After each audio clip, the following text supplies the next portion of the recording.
Hello everybody, good evening. How are you guys all doing today, my baby whales? It's now Friday, November the 16th. It's about 7 p.m. and I'm just getting ready to go out for dinner, killing a little bit of time while updating you guys on the market. So hope you guys have had an extremely cautious time trading the market thus far, and more importantly, a profitable one. So you guys are doing pretty good. Let me know in your comments below how things have been going so far. So I haven't made a lot. I haven't lost a lot. I'm kind of neutral right now because I'm not really focusing on trading. Day trading, rather. I'm focusing specifically on looking for a swing position. And I'm going to go over with you guys my specific intentions of how to swing this market so far. So let's start off, guys, with coin market cap and seeing where we are trending thus far. As you guys have noticed, we have dropped well below the $200 billion market cap range. We're trending at about $183 billion. The good old days, guys, when we were well over $250 billion, $300 billion, $400 billion. Probably not going to see those days for an incredibly long time. The 24-hour volume is slowly diminishing here. It's diminishing because we're trading on the lower range, right? So if you take a look at the volume, let's go look at it together here. Excuse me.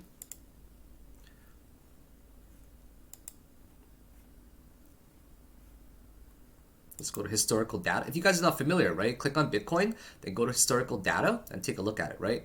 So if you guys notice on the 13th, where it's actually going to get much lower now, right? We were getting a gigantic drop from the resistance, or sorry, from the support when we broke it. So naturally the volume would pick up over the past 2 days. But now we're trending at about the $500 billion, or sorry, $5 billion range, simply because we're trending on the lower support range and the sell-offs are not nearly as large. So right now, we're slowly starting to see some support for a short-term potential. And that's usually what happens, right? You got to keep in mind the liquidity as well, and the bigger players that have the intention to drive down the market. The last thing they want to do is market execute quickly because there's just not enough liquidity and they want to get the best value when they're market executing. So let's take a look at the charts right now, guys. And let's start off first of all with a monthly, okay?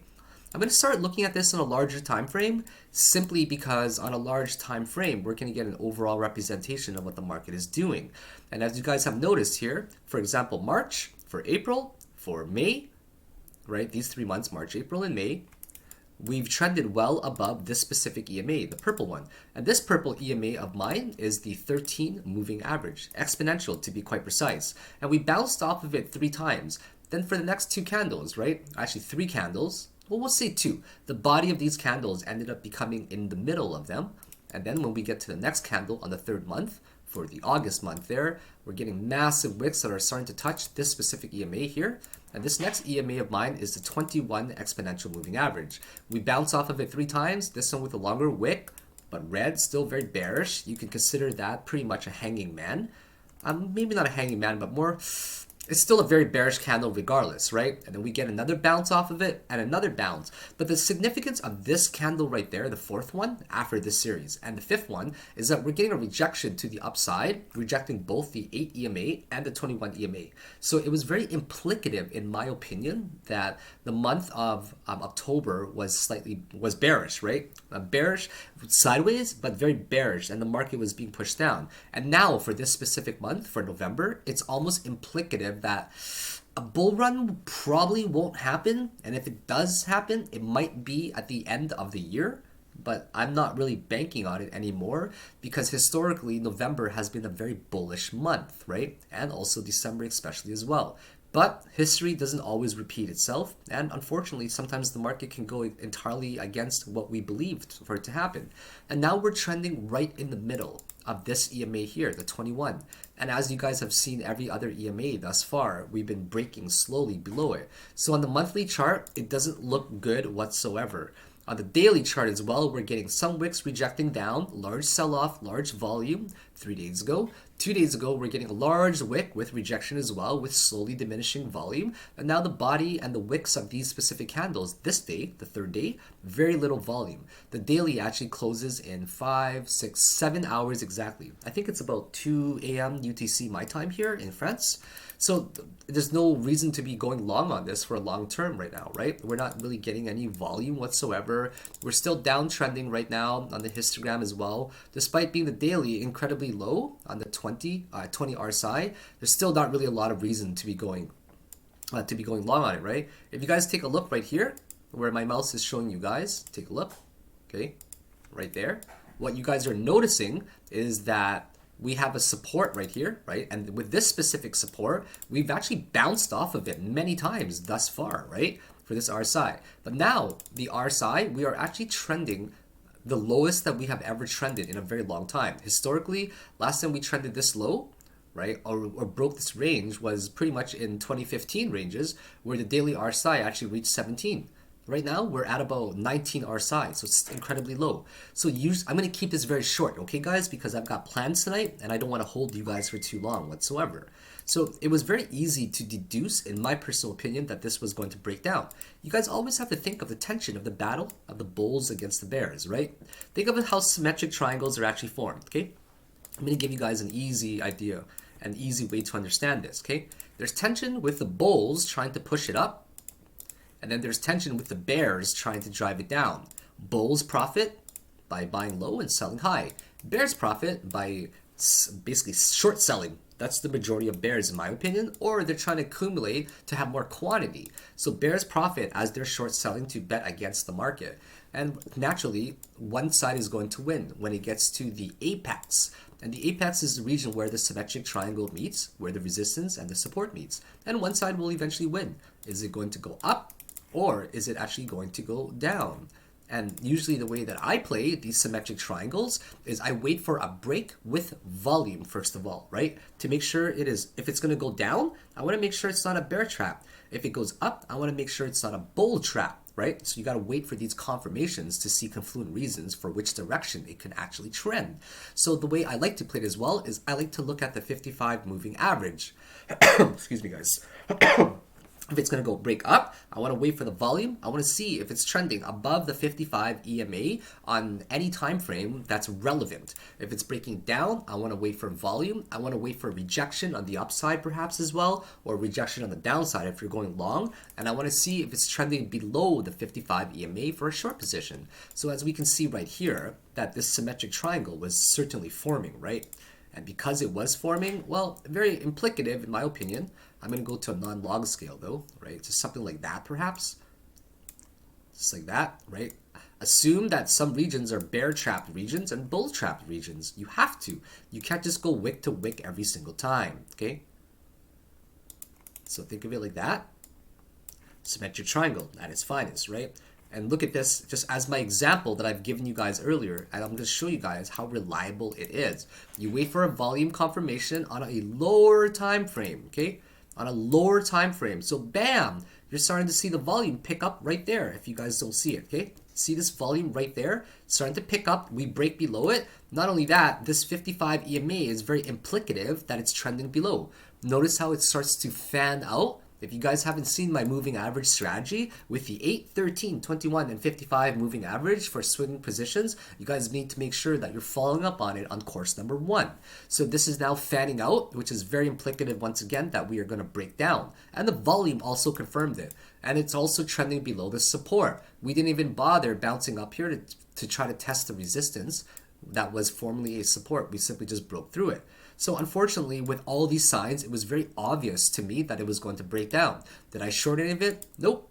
And I'm okay with that. I've got company here in France, and honestly, I'd rather be not trading right now and focusing on swing positions rather than day trading.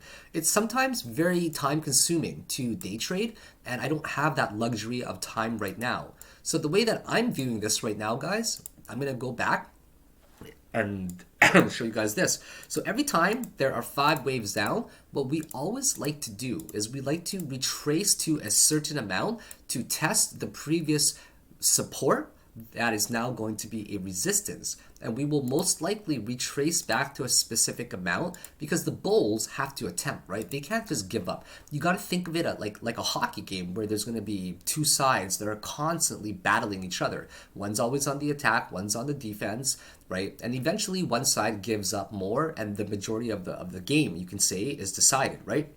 So right now, there's still going to be a battle and the bulls will absolutely still try to defend their ground before the bears can officially take over. And at the end of a 5-wave structure, we like to retrace to an amount. I don't think that 236 often happens, right? 236 or 23.6% Fibonacci retracement. It's not that often because we usually get a stronger retracement. So in my opinion, what's most likely going to happen is we're going to get a dead cat bounce at the 382 level, or we're going to get to the golden pocket range. So keep in mind that when we're on a downtrend, people like to buy at this golden pocket range to short, right? Sorry, I meant to say they like to enter position to short. And that's in a bear market. So in a bull market, when we retrace, or when we go up 5 waves like that, okay? I'm sorry, are you doing okay? Do you want me to pause it? Huh? Do you want me to pause? No, I'm good. Okay, so then we're gonna go down like this. Okay, we get 5 waves coming down. For an ABC structure, that's most likely to get to the 382 or the 618 Fibonacci structure, right? And this is where people are likely to go long, right there. Okay, are you wearing the Tom Ford tonight, Sarah? What's that? Are you wearing the Tom Ford tonight? No, that's Paco. Oh, it smells so good. Yeah, it's so It's nice. so nice. So anyways, guys, sorry about that. I'm a little bit distracted. I'm always distracted by clones and perfumes. It's kind of like, I love it, you know? I think she's doing it on purpose, though, right now, because she knows I'm making a video. So anyways, what we're going to identify now is the support and resistances, right? So as you guys can see right here, this is a pretty major support range, psychologically, especially as well, right? Around 6,000, 6,100 range. And of course, the 5,700 range is going to be resistance as well, because that's kind of where we were before. So now let's zoom in on a lower time frame, okay? Let's go on a lower time frame, and we're just going to assume that this is waves 1, 2, and this is all of 3 coming down here, where it ended up making an ending 5th wave diagonal, all right? So the 5th wave is now officially formed. So what I think is going to happen is there's going to be some sort of test, okay?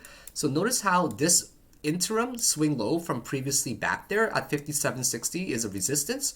It's right around the 382 Fibonacci level, right? And notice how the other one, the other resistance, is right around the golden pocket / golden ratio range. Yeah, that means that if we do make an ABC going upwards, which I believe that we might be doing, that could be the A, there could still be an A down there, there's still going to be a B, right? You guys know what I mean? Or we can, this could be B, and we can get like a 1-to-1 up there or something like that as well, okay?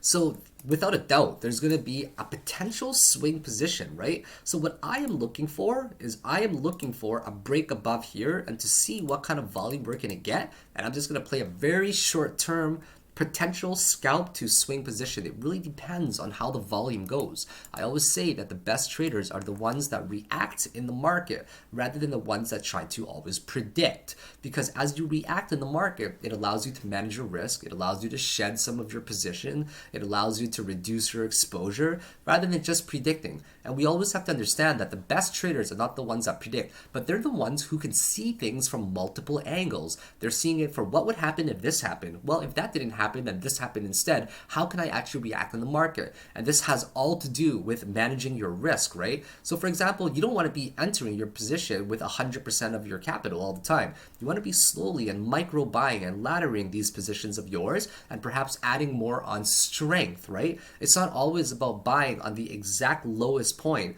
so you can maximize your potential gains for percentage wise. It's about making sure that you're finding more confirmations and having a higher probability of succeeding with these specific trades of yours, right? So I definitely plan to be adding a small amount to a small term or short term scalp to long position. Okay, it's just right around perhaps these range on the breakout.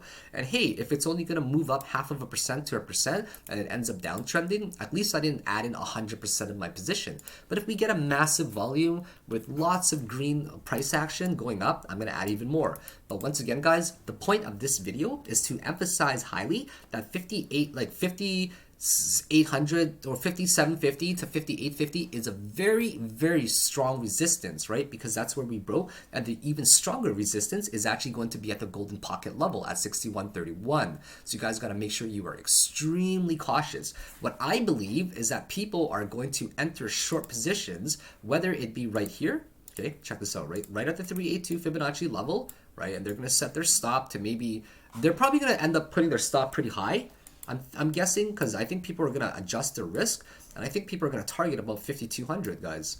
I think 5200 is the next region where we're most likely going to be targeting. And then the next region after that is most likely going to be, like, if we don't break down from the 382 level there, I can't guarantee because nobody can predict the market, but what I'm very confident of is that we'll end up entering a short position at the golden ratio pocket on the way up, and we're probably going to end up getting massive short positions around the $6,000 level, okay? So at the $6,000 level, people are probably going to end up shorting it. And this would be ideal, right? A bull is not always a bull permanently. A bull eventually turns into a bear as well, right? So if the bulls ended up driving up the price to the golden pocket level, hey, that's more money in their pocket. Not only that, as a consensus, I think that everybody would like to be entering these short positions as well near the golden pocket, which is also near the resistance, right? Which was a former support. So you think of the risk to reward ratio of entering and the probability differences between 382 at 2.79 and the difference here at 7.12. Well, it's very clear that it'd be more ideal to enter a short position between the 6,000 and the 6,100 level, right? So let me tell you guys why 5,200 is going to be my target, okay? It's going to be my target because it was recently, actually, let me go to a weekly chart. It would probably indicate a lot more. So if you take a look right here, this is exactly where it is. This range on the upper end right there, right? This whole range right there is around 5,000 to 5,200 range, right? And this is exactly where this specific support was last time of around right there. So I cannot help but think to myself that, hey, it's now time, guys, for us to actually reach to a lower region. Also, if we take our Fibonacci structure right here of the entire wave going upwards as well, right? It doesn't really show too much right here, right? So we got to take a look at the lower end spectrum as well. Like 4,500 is definitely an option as well. But I more so think we're going to reach the middle between 786 and the 615 region, right? So let's take a look at on a daily or 2-day chart even and see how this is trending, right? Are we below any EMAs? Yowzers, we're well below. We death crossed on the EMA already. Let's see if the 4-hour, or sorry, a weekly again. Yeah, the weekly we're well below the 55 EMA. In fact, the moving average strategy would have signaled to short about a week ago as well. So actually 2-3 weeks ago would have the short position to enter after that wick massively got destroyed would have been in the middle of October. So anyways, wanted to give you guys my quick thoughts and my specific plans to be entering a short-term scalp to swing opportunity. I wanted to give you guys my support recommendations, my resistance recommendations as well, and a very, very just small moving average combined with exponential moving averages and RSI analysis as well. Actually, let's take a look at RSI. We didn't really get into that too much, right? Daily chart, I mentioned that we are at the all-time low from about 5 years ago, actually from 3 years ago. We take a look at the 12-hour chart, absolutely no sign whatsoever yet of any type of bullish divergence. We take a look at the 8-hour chart, slight sign of bullish divergence where it's ticking up, but the histogram doesn't really indicate anything at all. We take a look at the 3-hour chart, and we're probably seeing a slight tick up, but this is going to curve around very soon and most likely just end up getting destroyed. You guys got to make sure that you're listening to a lot of technical analysts out there. And if you do listen to them, you'll also see, I'm not saying listen to them as if it were like the Bible, okay guys? Sorry to make a religious reference, but I'm more so referring to taking it with a grain of salt, right? And just the curvature of this. It's not looking like it's an e to the, or y is equal to e to the x, an exponential curve, right? It more so looks like it's concaving or convexing to the downside. So I cannot help but think to myself that all these histogram ticks are going to be very short-lived, and unfortunately we're going to get a few more histogram ticks to the downside. What I personally would like is for this to curve down, right, and then curve back upwards, and I would also like this to slowly break down with the histogram not nearly as low, and then we break up to the upside. So anyways, have yourselves a very good night. Are we ready for food? Yes. Yeah, we're ready for food, guys, so that's all you guys get. Unfortunately, you're wearing a nice sweater today. I think we complement each other pretty well. I do like it. It's not bad. Nice? Aritzia. Yeah. I refuse to go out with anybody in public if they don't compliment my outfit whatsoever. So you always have to look good in front of Mama Whale. And now she's giving me this look right now, like I have to see him for another 27 days. So anyways, have yourselves a good night, guys. It's been very fun doing this technical analysis for you. Please stay extra cautious in the market. And please realize and acknowledge as well that there's no signs of bullish divergence, and there's a very strong probability that we are going to tick to the downside, but not before we test maybe 50 first. So have yourselves a great night, guys. Thank you very much. It's been fun, and I'll see you tomorrow for another update. You guys will get daily updates every single day from now on for Bitcoin, although they won't be my typical 1 hour ones, all right? They'll be about 20 minutes. Bye now. Take care.